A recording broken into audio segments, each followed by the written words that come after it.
اعوذ باللہ من الشیطان الرجیم بسم اللہ الرحمن الرحیم۔ معزز و مکرم ناظرین اکرام، السلام علیکم ورحمۃ اللہ وبرکاتہ۔ معزز ناظرین، امید ہے کہ آپ سب خیر و عافیت سے ہوں گے۔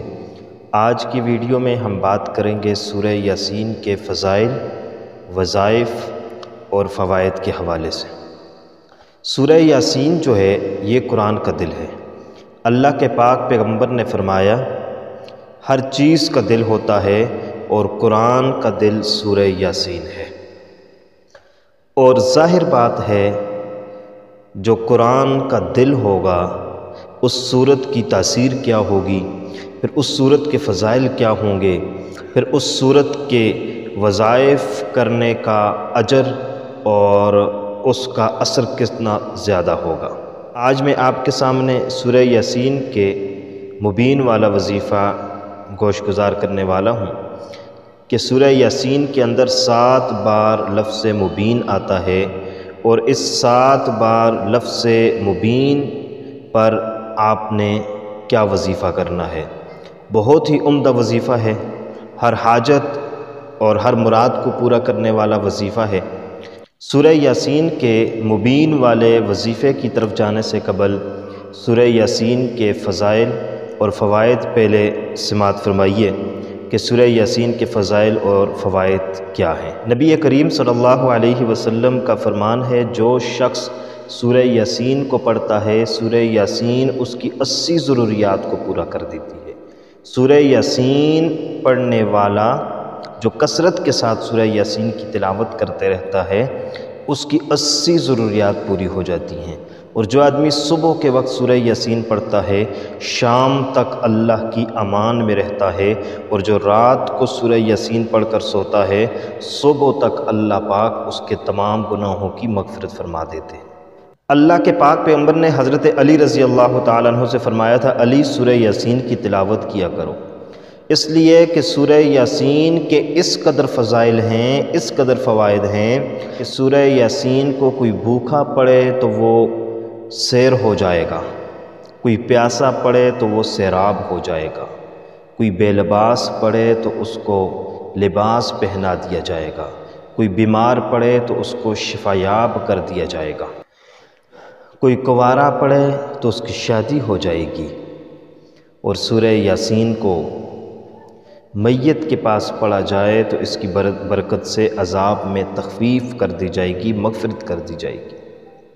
کوئی خوف زدہ شخص سورہ یاسین کی تلاوت کرے، اللہ پاک اسے امن عطا فرما دیں گے۔ گمشدہ چیز کے لیے سورہ یاسین کو پڑھا جائے تو سورہ یاسین کی برکت سے گمشدہ چیز واپس مل جائے گی۔ کوئی مسافر سورہ یاسین کو پڑھے تو اس کے سفر میں آسانی ہوگی، مشکلات ختم ہو جائیں گی۔ بے شمار فوائد ہیں، بہت سے فوائد ہیں سورہ یاسین کے۔ آئیے وظیفے کی طرف چلتے ہیں کہ سورہ یاسین کے 7 مبین والا وظیفہ کیسے پڑھنا ہے۔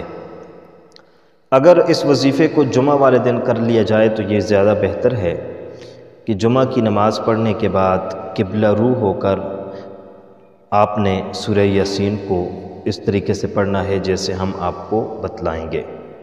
اور اگر جمعہ کا دن نہ بھی ہو، عام کوئی دن ہو، تب بھی آپ نماز پڑھنے کے بعد آپ نے قبلہ رو ہو جانا ہے، اور قبلہ رو ہونے کے بعد آپ نے سورہ یاسین کی تلاوت شروع کرنی ہے۔ سورہ یاسین کے اندر آپ کے سامنے 7 مبین آئیں گے۔ جب آپ پہلے مبین پر پہنچیں گے تو آپ نے وہاں رک جانا ہے، اور رکنے کے بعد آپ نے سورہ اخلاص کو 3 مرتبہ پڑھ لینا ہے۔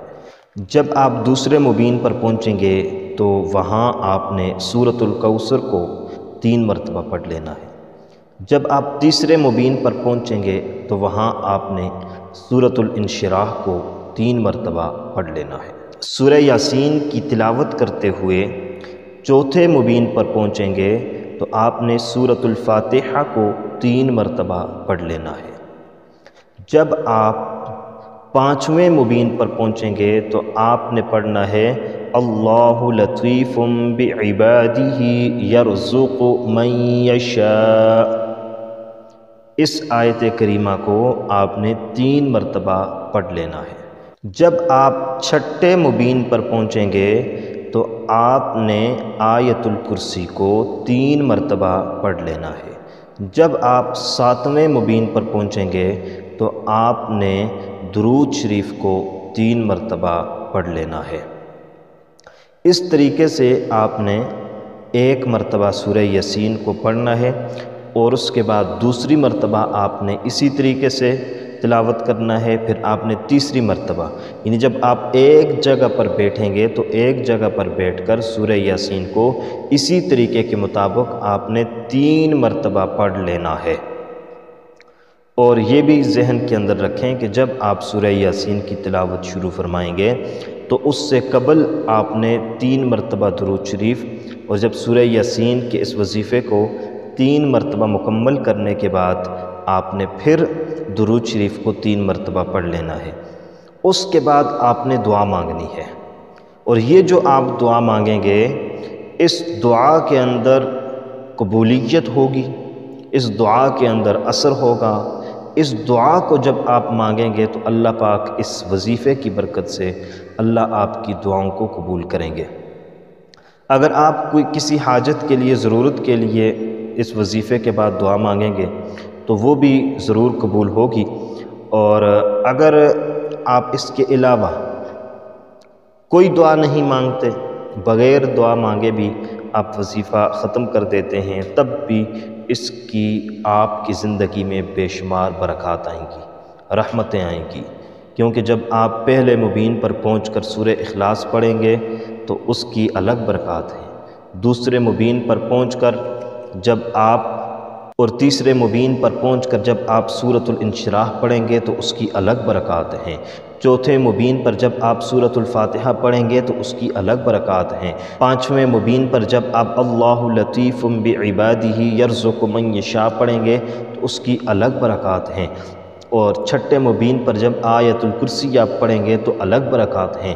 7ویں مبین پر آپ درود شریف پڑھیں گے تو الگ برکات ہیں، کیونکہ یہ یعنی آپ نے ایک وظیفے کے اندر 7 وظائف کو سمو دیا، اور پھر وظیفہ بھی آپ وہ کر رہے ہیں کہ جو قرآن کا دل ہے، اور قرآن کے دل کا وظیفہ کرتے ہوئے آپ اس کے اندر 7 وظائف کو ضم کرتے ہیں، تو پھر آپ کو یعنی ایک وظیفہ نہیں، گویا 7 وظائف کا صلہ ملے گا، اجر ملے گا، ثواب ملے گا، برکات آئیں گی، رحمتیں آئیں گی، رزق میں کشادگیاں آئیں گی، اور کثرت اموال آئے گا، پریشانیاں ختم ہوں گی، بے روزگاری ختم ہو جائے گی، رزق میں وسعت آ جائے گی۔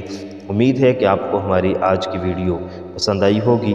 مزید اچھی ویڈیوز کے لیے چینل کو ضرور سبسکرائب کریے گا، اور انشاءاللہ ہم نئی اسلامک ویڈیوز کے ساتھ آپ کی خدمت میں حاضر ہوتے رہیں گے۔ اللہ حافظ۔ السلام علیکم ورحمۃ اللہ وبرکاتہ۔